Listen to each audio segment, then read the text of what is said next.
Bilal bin Rabah adalah sahabat Nabi Muhammad yang dijadikan muadzin pertama. Apa muadzin pertama? Orang yang pertama kali adzan ketika terjadinya Fathu Mekah. Setelah kaum muslimin yang dipimpin oleh Nabi Muhammad berhasil menaklukkan Mekah, Mekah takluk kepada baginda Nabi, sehingga pada waktu itulah Bilal bin Rabah diperintahkan oleh Nabi Muhammad untuk adzan yang pertama kali, yaitu pada adzan subuh, ya, adzan subuh pagi hari, kurang lebih kalau di Bali jam 4.30 menit atau setengah 5. Nah, Bilal ini berasal dari Afrika, seorang budak dari Afrika. Dan Bilal ini karena kekagumannya terhadap Islam, Bilal sering keluar menyelinap dari rumah tuannya, mengikuti ajaran baginda Nabi Muhammad dan menyatakan masuk Islam. Sehingga Bilal bin Rabah ini setelah masuk Islam diketahui oleh tuannya. Tuannya itu orang yang memiliki budak Bilal itu. Dia marah. Karena marah, kemudian memanggil temannya, disiksa, diseret ke padang pasir. Tahu padang pasir? Yang ada di Mekah. Coba nanti di YouTube lihat padang pasir. Padang pasir itu tidak ada tumbuhan, yang ada pasir. Ya. Kemudian panas, di bawah terik matahari. Kemudian diseret, kemudian diletakkan di panas tanpa menggunakan baju. Kemudian di perutnya, di tubuhnya ditindih oleh batu besar. Nah, hal itu membuat ya kasihan, dan kabar itu didengar oleh baginda Nabi, didengar oleh sahabat Nabi Muhammad yang telah masuk Islam itu mendengar peristiwa bahwa Bilal bin Rabah sering disiksa. Dan siksaan yang paling parah ya ketika Bilal bin Rabah itu diseret ke padang pasir, ya, panas matahari yang luar biasa karena ketika itu matahari lagi di atas siang hari. Ya, di padang pasir diseret, pasir yang begitu panas, tidak berpakaian, kemudian di atas tubuhnya ditindih dengan batu besar. Apa yang dilakukan tujuannya? Apa tujuan yang dilakukan oleh tuannya yang bernama Bilal ini? Karena dia ingin Bilal itu kembali menjadi musyrik, menginginkan Bilal itu tidak mengikuti ajaran Nabi Muhammad.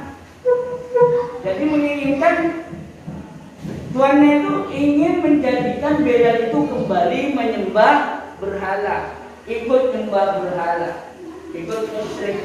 Akan tetapi karena kekuatan semangat Bilal yang sudah tidak bisa dibendung lagi, sehingga walaupun dicambuk, diseret di padang pasir, dijemur di padang pasir, dan tubuhnya ditindih dengan batu besar, tidak mengurangi semangat untuk tetap memeluk Islam. Bahkan dari lisannya Bilal bin Rabah itu melontar Ahad, Ahad, Allah Ahad, Allah Esa, Allah satu. Dia mau disiksa. Nah, disitulah kabar itu terdengar oleh sahabat yang bernama Abu Bakar, sehingga didatangi tuannya Bilal itu didatangi oleh Abu Bakar, dibeli Abu Bakar karena dulu itu ada stim budak. Stim budak itu kayak binatang, orang itu diperlakukan binatang. Kalau sekarang kan yang namanya pegawai, yang namanya pelayan rumah tangga, kan sama, dikasih makan bareng, ya, ada tempat yang layak. Kalau budak itu seperti binatang, mau dibuat makan atau tidak, mau diapakan atau tidak, mau dipukul, mau dicambuk, mau apa, ya terserah yang punya. Nah, oleh karena itu Abu Bakar itu membebaskan, yaitu dengan membeli Bilal kepada tuannya, sehingga Bilal menjadi orang yang bebas, tidak lagi menjadi budak. Itulah semangat Bilal dalam menegakkan agama Allah, ikut bersama Nabi. Sehingga ketika Bilal bin Rabah ikut bersama Nabi hijrah ke Madinah, beliau selalu ikut baginda Nabi, mengiringi baginda Nabi, mengamankan baginda Nabi, jadi hastam, jadi pengikutnya kemana-mana. Itulah Bilal bin Rabah, yaitu kuat mempertahankan keimanannya, walaupun dibujuk, walaupun disiksa, walaupun penderitaan yang harus diderita, tubuhnya juga diberi dicambuk, dipukuli, tapi karena keyakinannya terhadap Islam tidak mau dibujuk dengan bujukan, hadiah, apalagi dengan cambukan atau siksaan. Itu tidak berubah niat keyakinan Bilal bin Rabah kepada Allah Subhanahu wa Ta'ala. Coba kalian buka LKS-nya halaman 43 ya, 43.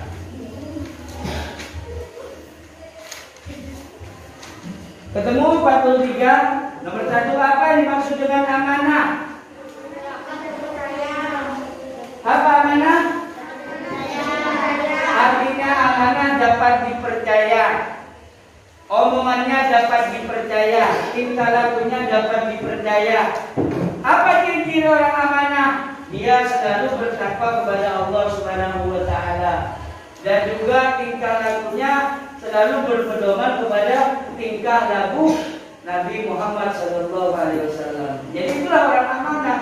Dia akan jujur, bersikap baik, tidak pernah merugikan orang lain, tidak pernah merugikan diri sendiri. Itulah orang yang amanah, melaksanakan kewajibannya dengan baik, menjaga rahasia orang lain, ya, menjaga barang titipan orang lain. Itulah orang yang amanah. Juga tidak semena-mena terhadap jabatan yang dimilikinya. Itulah orang yang amanah, dapat dipercaya oleh orang lain agar agar mendapatkan keselamatan di dunia dan keselamatan di akhirat. Ditulis ya, amanah adalah artinya apa? Dapat dipercaya. Nomor 2, sebutkan pelajaran yang dapat diambil dari kisah Bilal bin Rabah. Ya, Bilal bin Rabah itu tabah dan sabar. Sabar dan tabah. Apa sabar? Sabar menghadapi cobaan Allah. Tidak menggerutu, tidak nyesel. Ya, tidak menggerutu, tidak nyesel. Itulah orang yang sabar. Apa tabah? Tabah itu tidak melakukan perbuatan yang tidak baik. Dari apa yang terjadi kepada dirinya, misalnya dirinya mendapatkan musibah, dia tetap tidak melakukan yang jelek. Itu namanya tabah. Jadi orang yang tabah itu tidak mau melakukan kejelekan. Tapi kalau sabar, yaitu menerima apa yang terjadi kepada dirinya, itu sabar. Tapi kalau menerima dan tidak mau melakukan yang jelek, itu namanya tabah. Ditulis. Jadi tabah dan sabar. Apalagi mendapat kebahagiaan, keselamatan, ketenangan hidup. Ya, itulah pelajaran yang dapat diambil. Jadi kalau kita ingin mendapatkan ketenangan hidup, maka hiduplah dengan tabah dan sabar, seperti yang dilakukan oleh Bilal bin Rabah. Nomor 3, tulislah surat Al-Baqarah ayat 155 beserta artinya. Coba kalian lihat halaman 38. وَلَنَبْلُوَنَّكُمْ بِشَيْءٍ مِنَ الْخَوْفِ وَالْجُوعِ وَنَقْصٍ مِنَ الْأَمْوَالِ وَالْأَنْفُسِ وَالثَّمَرَاتِ وَبَشِّرِ الصَّابِرِينَ. Jadi Allah Subhanahu wa Ta'ala akan menguji makhluknya, akan menguji hambanya. Semua manusia akan diuji oleh Allah. Diuji dengan kelaparan, diuji dengan ketakutan, ya. Diuji dengan kemiskinan harta, ya. Diuji dengan kemiskinan harta. Dan ingatlah bahwa kabar gembira kepada orang yang sabar. Jadi orang yang sabar terhadap kelaparan, rasa takut, takut kekurangan harta, dan lain-lainnya, itu akan mendapatkan apa? Kabar gembira, apa? Nikmat yang luar biasa yang Allah berikan kepada orang yang sabar. Jadi orang yang sabar akan mendapatkan ketenangan. Tulis seperti ya. Halaman 38 itu ditulis. Kemudian nomor 4, bagaimana sikap kita jika terkena musibah? Maka ketika kita mendapatkan musibah, kita harus sabar, tidak marah, tidak menggerutu, ya, tidak menggerutu, sabar, tidak menggerutu, nggak marah. Itu namanya orang yang ketika kita mendapat musibah. Dan tidak melakukan hal yang jelek karena gara-gara uangnya hilang akhirnya mencuri. Itu nggak boleh. Itu namanya nggak tabah, ya. Kalau masih sabar, ya udah, nggak apa-apa dah, uang saya hilang, saya ikhlas, ini sabar namanya. Tapi kalau beberapa saat kemudian ngambil uangnya orang, itu namanya tidak tabah, ya. Tidak tabah.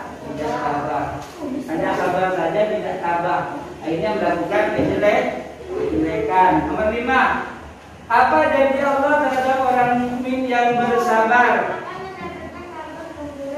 Ya, orang yang sabar akan mendapatkan kabar gembira, ya. Apa? Yaitu berupa nikmat Allah. Banyak nikmat Allah yang diberikan kepada orang yang sabar.